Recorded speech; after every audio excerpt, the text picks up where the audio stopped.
저는 그 TV 프로그램 가운데 인간극장을 즐겨 봅니다. 왜냐하면 우리 이웃들의 그 삶을 진솔하게 있는 그대로 보여주는 아주 감동적인 그러한 그 프로그램이 아닌가 생각을 합니다. 지난주에는 아프리카의 섬나라인 마다가스카르라는 곳에서 13년째 의료 봉사를 하는 한국인 의사 가정을 소개했습니다. 마다가스카르는 아프리카 동쪽에 있는 섬나라인데 가난한 나라죠. 가난한 나라고 의료 혜택이 골고루 다 미쳐지지 못하는 곳인 줄로 압니다. 그분이 거기서 13년째 의료 봉사를 하면서 100회째 오지를 찾아다니는 그런 의수를 폈습니다.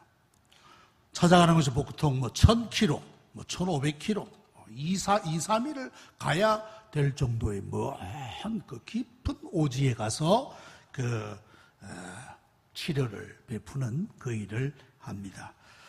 정말 천사와 같은 분이 아닌가 그렇게 생각이 들었습니다. 한국에 있으면 의사로서 그가 얻고 누릴 수 있는 모든 특권과 그런 것들이 얼마나 많겠습니까? 그거 다 포기하고 그곳에서 그 가난한 사람들을 위하여 섬기는 모습을 보았는데 그것이야말로 아름다운 수고다. 아름다운 수고. 네. 그 가끔 그 장면 가운데 기도하는 모습도 보이고 그 가정의 그 이런 그 데코레이션을 할까요? 보면 십자가도 의료 선교사시구나. 의료 선교사.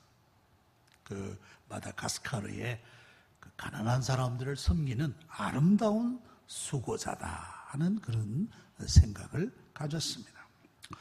오늘 아침에 읽은 이 말씀에도 아름다운 수고를 아끼지 않은 일꾼들이 나오고 있는 것을 봅니다. 여러분, 빌립보서는 성경을 분류할 때 옥중서신이라 그럽니다. 옥에서 쓴 편지라는 말씀이에요. 에베소, 빌립보, 골로새, 빌레몬 이 네 책을 옥중서신이라 그렇게 부릅니다. 바울이 쓴 옥중서신은 더 말할 것 없이 유명하지만 또 하나의 옥중서신이 있습니다.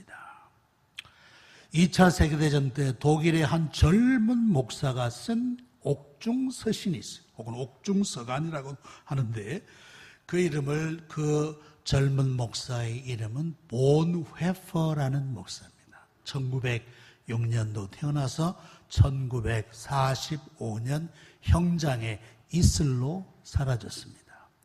그때 그가 젊은 목사로서의 사역을 할 때 독일은 그야말로 미치광이 지도자인 히틀러에 의해서 끌려가고 있어요. 그들은 어떻게 보았느냐? 미친 운전사라. 여러분, 버스를 미친 운전사가 몰고 가면 어떻게 되겠습니까? 다 죽습니다. 다 죽어요. 언덕으로 구르든지 충돌을 하든지. 그래서 버스에 탄 승객들을 안전을 위해서는 저 미치광이 운전사를 제거해야 할 때에 안전을 찾을 수 있다.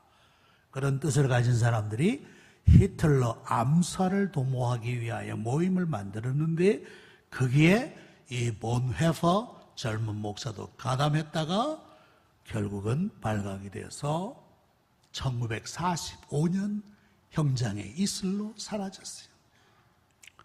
그가 쓴 옥중서신은 아주 유명한 책이 되었습니다.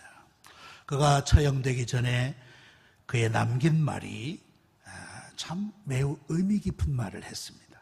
그는 1945년 그 교수형에 처해지기 전에 그런 글을 썼어요. 이것으로 끝나는 것이죠.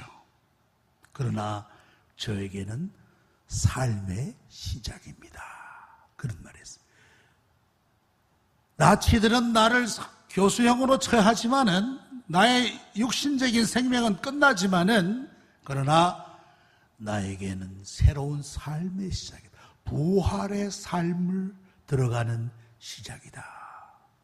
그러한 것들을 다 옥중에서 기록한 본 페퍼의 옥중서신이 매우 유명한 책입니다.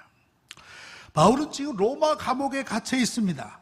근데 그 감옥은 전에도 말씀드렸지만 개방형 감옥 같아요. 무슨 꼭 이렇게 철장으로 가둬놓은 감옥이 아니라 자유롭게 손님도 맞을 수 있고 하는 그런 일종의 주택 감금형 감옥이었다라고 볼 수 있는데, 바울의 옥중 생활에 있어서 결정적으로 귀한 수고자들이 있었다는 거예요.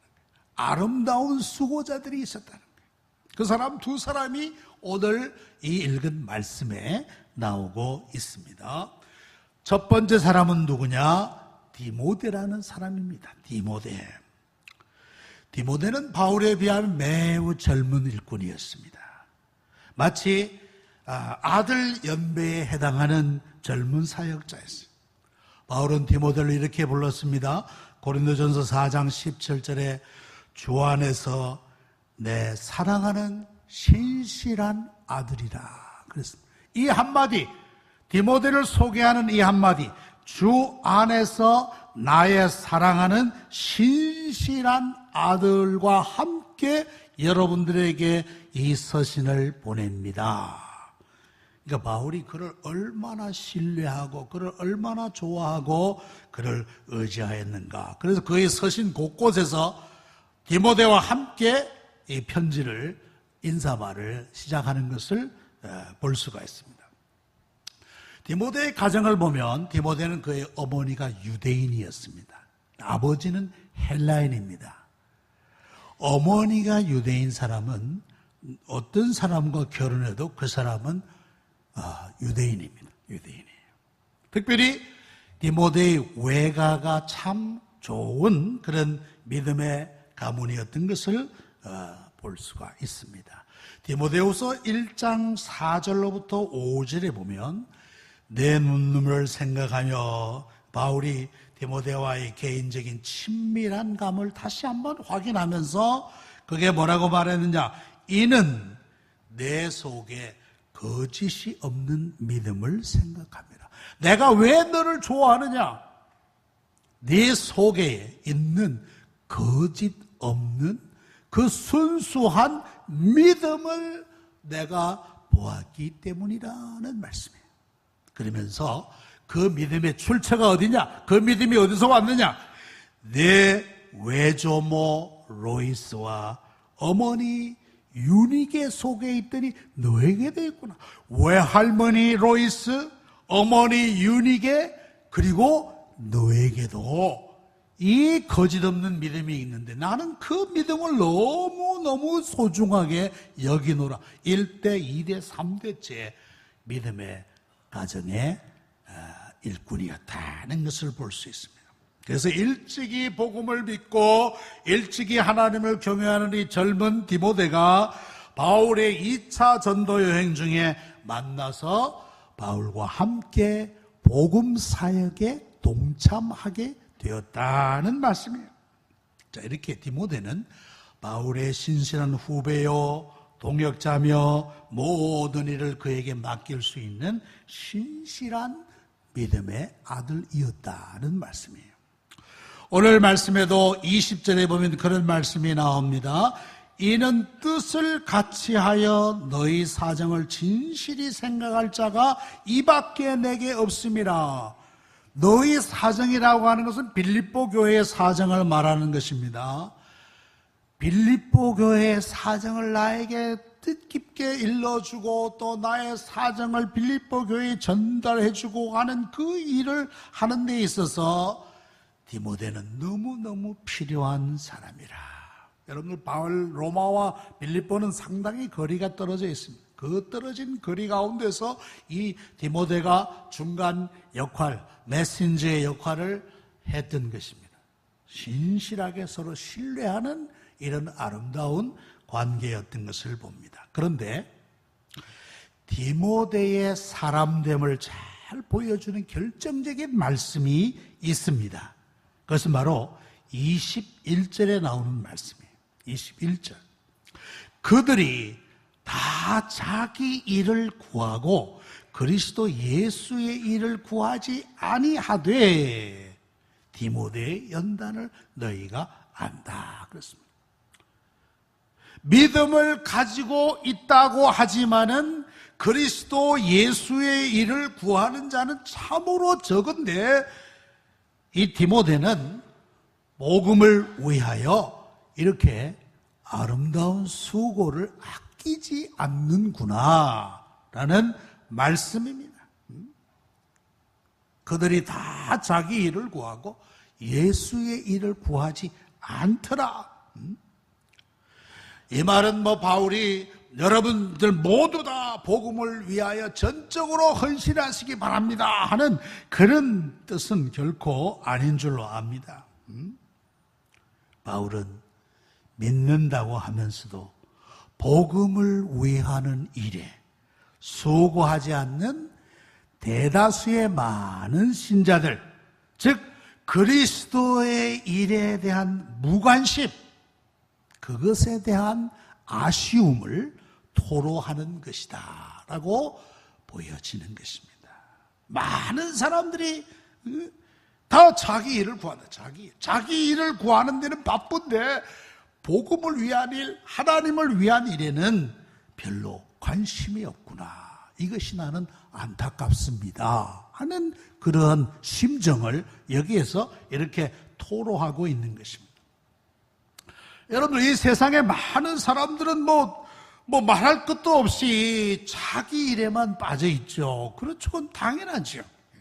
자기의 사업, 취미, 여행, 이 자기가 좋아하는 분야에 많은 사람들이 그저 빠져 있습니다. 그건 두말할 것이 없어요. 성경에 보면 그러한 사람들의 좋은 예가 나와 있는 것을 보는데 누가복음 14장에 보면 예수님께서 큰 잔치 비유를 벌였습니다. 어떤 사람이 잔치를 크게 열었어요. 잔치를 열어가지고 사람들을 다 초청했습니다.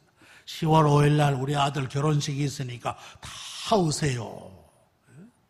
그래가지고 잔치날이 되어서 종들을 보내서 다시 모셔오려고 했더니만 한 사람은 그런 말 합니다. 나는 밭을 샀기 때문에 못 가겠습니다. 밭을 보러 가야 되기 때문에 나는 그 잔치에 못 가겠습니다. 그러는 거예요. 아니, 밭을 사기 전에 충분히 그 밭을 보지 않았겠어요? 등본도 떼어볼 것이고 그 밭에서 뭐가 잘 자라고 뭐가 안 되는지가 아마 다 들어보고 그 밭을 샀을 거예요. 그런데 막상 초청하는 날 나는 밭을 샀기 때문에 나는 못 가보겠습니다. 그렇게 나오는 거예요. 또 다른 사람을 찾아갔어요. 소를 산 사람. 소 5마리를 샀는데 아무래도 나는 가봐야 될 것 같습니다. 소 사기 전에 소를 얼마나 살폈겠어요? 이 소가 건강한가? 이 소가 힘이 있나? 다 살펴놓고 소를 샀을 터인데 이제 와서 또 소를 보러 가겠다. 이 다 핑계죠, 핑계. 또 어떤 사람은 말이죠. 나는 장가 들었기 때문에 못 가겠습니다. 장가 들었기 때문에 못 가겠습니다. 이 사람은 율법을 아는 사람이에요.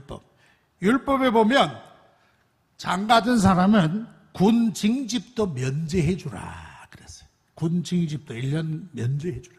왜냐하면 신혼 살림하는데 저들이 행복하게 잘 살도록 배려해 주는 거예요. 배려해 주는 거예요. 그런 거 보면 율법이 결코 아주 그냥 엄격한 그런 게 율법이 아니에요. 우리의 삶을 충분히 유지해 줄 수 있는 그러한 그 성격을 지니고 있는 것이 율법이라는 것을 다시 한번 생각하는데 이 사람 그 율법을 근거로 해서 난 장가 들었기 때문에 지금 갈 수가 없습니다. 실은 다 핑계를 대요. 다 핑계. 자기 일에만 신경 쓰다. 한결같이 자기 일에만 신경 썼지 초대자의 마음은 전혀 생각하지 않은 거예요. 그 초대한 주인이 얼마나 마음이 상했겠어요. 잔치는 열어뒀는데 이 사람들이 다 한결같이 거부한다는 말씀이에요. 이것은 하나님의 은혜의 초청을 거절하는 세상 사람들의 삶을 보여주는 것이라 그렇게 볼 수가 있어요. 한결같이 자기의 이익과 자기의 유익과 자기의 즐거움만을 위해서 하나님의 은혜의 초청을 거부한다는 말씀입니다. 이것은 곧 하나님의 사랑을 거부하는 것과 마찬가지다. 하나님의 사랑을 거부하는 왜? 자기 일에 빠져가지고 자기 일이 좋아가지고 한결같이 자기 일만 구하는 사람들의 모습이에요, 그것이. 그런데 안타까운 것은 성도들 가운데도 이러한 사람들이 있다는 사실이에요. 믿음은 있다고 하지만 한결같이 자기의 일만 추구합니다. 그리스도 예수의 일에는 무관합니다. 하나님을 위하여 시간을 내는 일에는 인색합니다. 이런 사람들은 마치 운동 경기장에 관중과 같은 사람이라고 볼 수. 관중. 운동 경기 하다 보면 뛰는 선수가 있고 코치가 있고 감독이 있고 그 다음에 관중들이 있지 않습니까? 성도들 가운데는 이 관중 신자들, 구경꾼 신자들이 있다라는 사실입니다. 그들이 오늘 나오는 말씀대로 자기 일을 구하기에만 전념하는 그런 부류의 신자들이라. 좀 다른 말로 하면 구경꾼 신자들이다. 구경꾼. 믿는다고 하지만 그저 구경하는 일에만 이렇게 머물러 있는 신자라고 말씀할 수가 있습니다. 바라기는 관중석에 내려오셔서 함께 뛰시든지 뛰는 선수들을 좀 도와주든지 그 일이라도 하면 좋겠다라는 말씀이에요. 직접 뛰지는 못해도 운동장에 내려와서 물이라도 길어다 주고 물을 길어다 선이라도 긋고 선수들에게 물도 갖다 주고 하는 그런 참여자가 필요하다라는 말씀이에요. 여기에 디모데는 한결같이 자기 일만 구하고 그리스도 예수의 일을 구하지 않는 그런 사람들 가운데서 바울을 돕는 일에 헌신하는 나와 함께 복음을 위하여 수고하였느니라 말씀입니다. 복음을 위한 수고자였다라는 말씀이에요. 자, 디모데와 더불어 또 한 사람의 아름다운 수고자가 있습니다. 그 사람은 누구냐? 에바브로디도라는 사람입니다. 에바브로디도. 이 사람은 빌립보 교회가 선교비를 모아서 바울에게 전달한 사람입니다. 그런데 단순히 에바브로디도는 바울에게 선교비만 전해준 것이 아니라 감옥에서 바울을 돌보는 일을 감당했던 사람이라는 거예요. 아마 바울을 위하여 음식도 만들고 세탁도 하며 바울의 잔 일들을 맡아 수고하였으리라 그렇게 생각되어집니다. 바울의 말벗도 되어주고 바울이 편지를 쓸 일이 있으면 대신 써주는 역할도 하였을 것이라는 말씀입니다.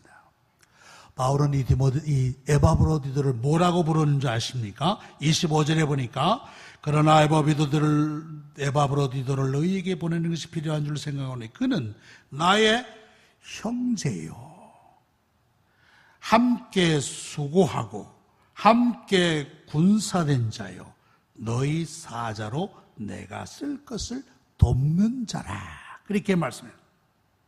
형제라 그랬어요. 에바브로디도를 나의 형제라.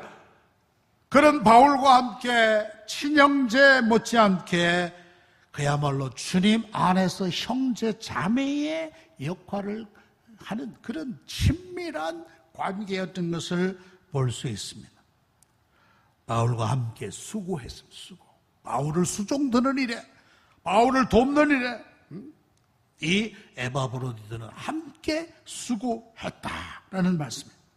심지어 함께 군사되었다. 군사된 자라. 전우라는 말이에요. 전우. 전쟁터에서 생명을 아끼지 않고 함께 싸우는 전우다.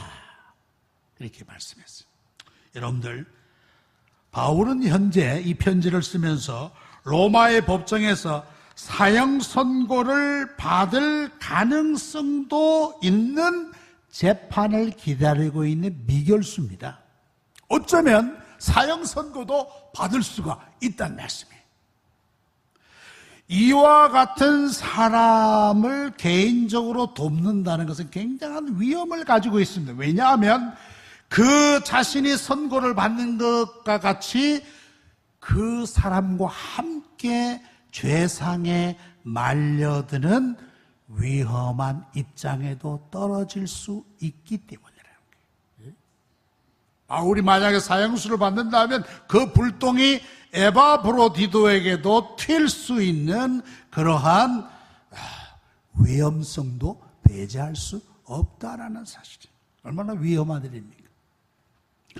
에바브로디도는 바울을 섬기는 일에 있어서 빌립보서 2장 30절에 보니까 자기 목숨을 돌아보지 아니하였더라. 바울이 사형 선고를 받는다 할지라도 나는 내 목숨을 게으치 않고 바울과 함께 하겠다라고 하는 말씀. 특별히 25절 하반절에 보면 너희 사자란 말은 보냄을 받았다는 말씀입니다. 너희 사자, 너희가 보낸 자로서 내가 쓸 것을 돕는 자라. 돕는 자. 이 돕는 자라는 말은 말이죠, 헬라사에서 굉장히 중요한 말입니다. 매우 중요한 말이에요. 레이투르고스라고 하는 이 말인데 굉장히 큰 의미가 있어요. 그는 너희 사자로 내가 쓸 것을 돕는 자라. 이 고대 세계의 헬라의 도시에서는 그 도시를 깊이 사랑하는 마음으로 자기의 개인 부담으로 중요한 공무를 감당해 주는 사람들이 있었어요.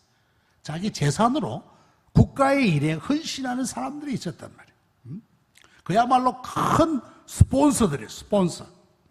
그 사람들이 곧 레이투르고스라는 돕는 자라는 의미입니다.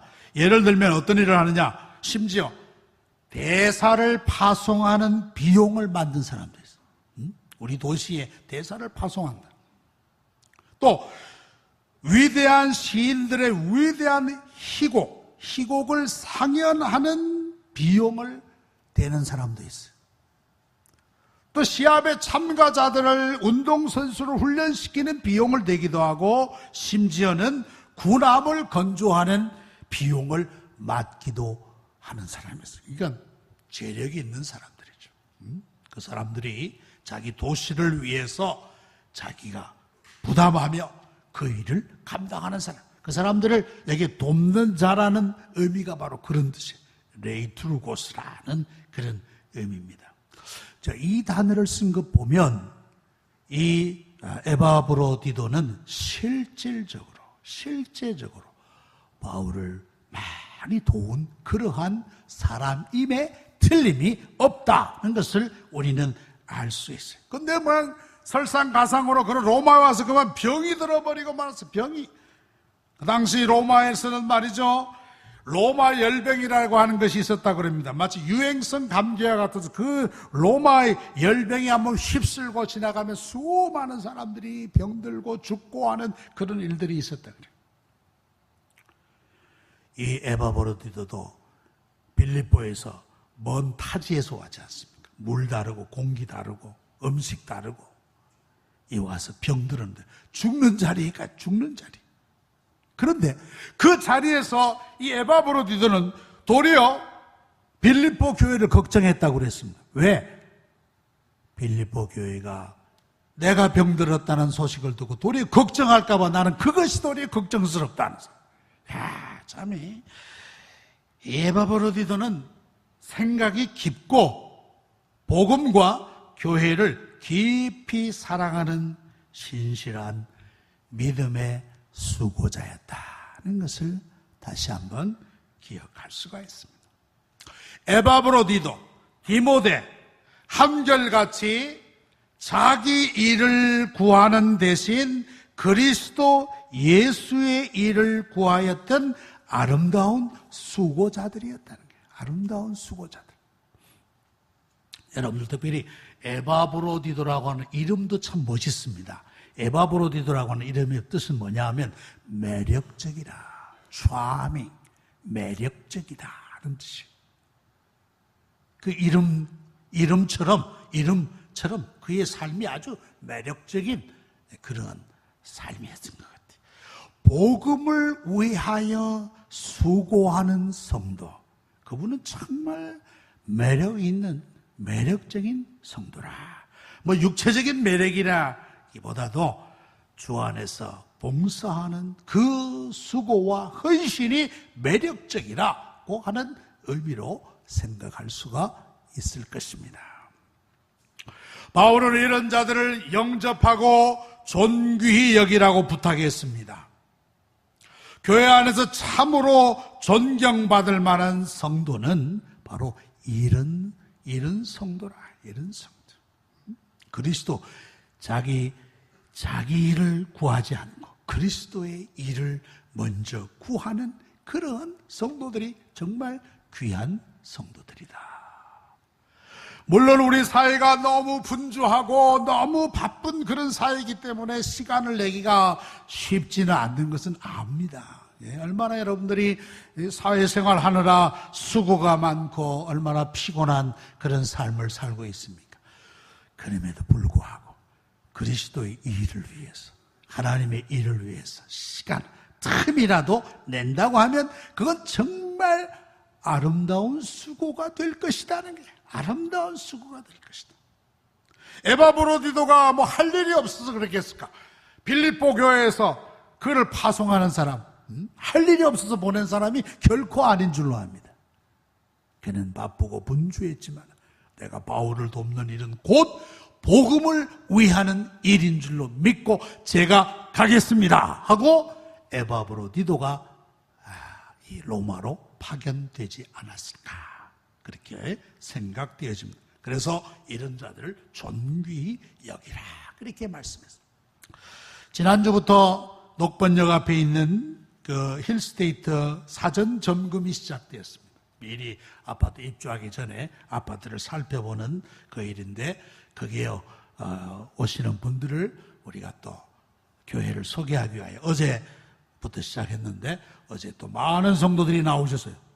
많은 성도가 나오셔서 얼마나 반가웠는지 몰라요. 그런데 실은 거기서 전도하기가 매우 제약이 많아, 제약이. 뭐 여러 가지 어려움도 많았지만은 그래도 그 일을 감당하기 위해서 많은 성도들이 수고를 했어요. 이것이야말로 아름다운 수고다.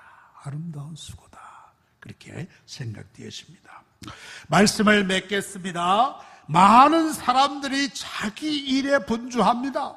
그러면서 자기의 성취와 보람을 느끼면서 많은 사람이 삽니다. 자기 일을 추구합니다. 그러나 하나님의 백성들은 그리스도 예수의 일을 구하는 사람들인 줄로 믿습니다. 먼저 그의 나라와 그의 의를 구하라 하신 말씀처럼 먼저, 내일도 분주하지만 먼저 그리스도 예수의 일, 복음을 위한 협력, 복음을 위한 수고, 이것이야말로 아름다운 수고인 것입니다. 우리 사랑하는 성도님들, 바쁘고 분주하지만 복음을 위한 아름다운 수고에 헌신하는 우리 성도님들이 다 되시기를 축원합니다. 기도합시다. 거룩하시고 사랑이 많으신 하나님 아버지, 오늘도 우리에게 하나님의 말씀을 들려주심을 감사하옵나이다. 하나님의 일은 혼자서 되는 것이 아닌 줄로 압니다.